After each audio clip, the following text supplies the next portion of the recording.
Wala ni siya username ug password niya. Buhaton man na niya. Imo na i-click kani kay naka Web3 ta, i-click ang word mo discover. Ibutang mo diri ang website sa company. Okay? eifinance.com. Tapos dunya mo ni mo gawas. I-click mo word nga go to DAP. Okay? Mudung ka sa DAP browser ba. Mo ni mo gawas.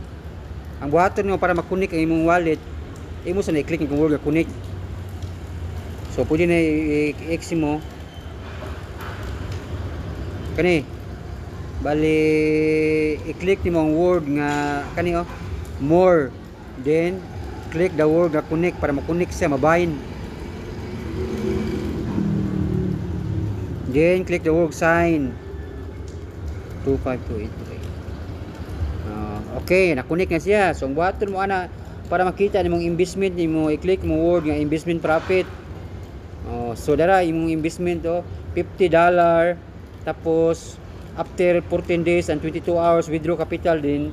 Kada buntag diri mo makita ang tubo every 7:55 AM kada buntag diri mo makita ang tubo. Okay? Ingana siya, daghang salamat, bye-bye.